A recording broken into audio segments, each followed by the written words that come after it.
हमारे स्कंद पुराण और भविष्य पुराणों में संस्कार से कर्म फल को, भविष्य को बदला जा सकता है। शनिदेव को कर्म फल के दाता और न्यायाधीश के रूप में जाना जाता है।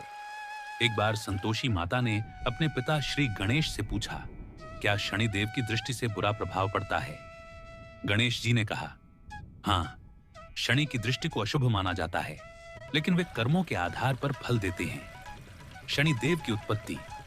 पौराणिक कथा के अनुसार सूर्यदेव की पत्नी संध्या उनके तेज को सहन न कर सकी और अपनी छाया को सूर्य के पास छोड़कर तपस्या करने चली गईं। इस छाया से शनिदेव, यमराज और यमुना का जन्म हुआ।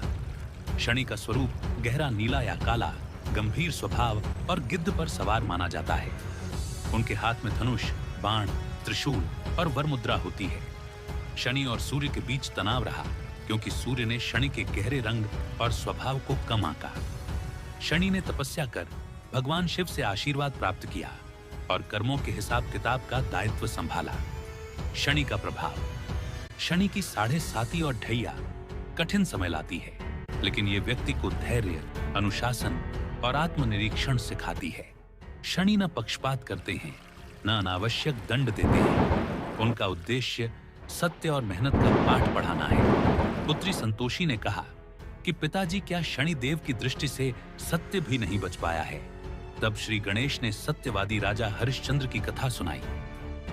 हरिश्चंद्र ने सत्य के लिए सब कुछ त्याग दिया। जब उनके पुत्र रोहिताश्व को सांप ने डंसा और तारामती अंतिम संस्कार के लिए श्मशान पहुंची, तो हरिश्चंद्र ने कर्तव्य निभाते हुए अपनी पत्नी से भी कर मांगा। तारामती ने साड़ी का टुकड़ा फाड़कर कर चुकाया।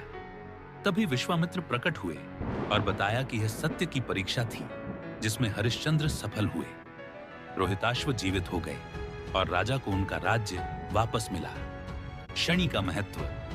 शनिदेव कर्मों का लेखा जोखा रखते हैं। उनकी 7.5 कठिनाइयां लाती है, लेकिन बेहतर इंसान बनने का अवसर देती है। उनकी पूजा और भक्ति से जीवन की चुनौतियां कम हो सकती हैं। शनि क्रूर नहीं, बल्कि एक शिक्षक हैं जो हमें सत्य और अनुशासन सिखाते हैं।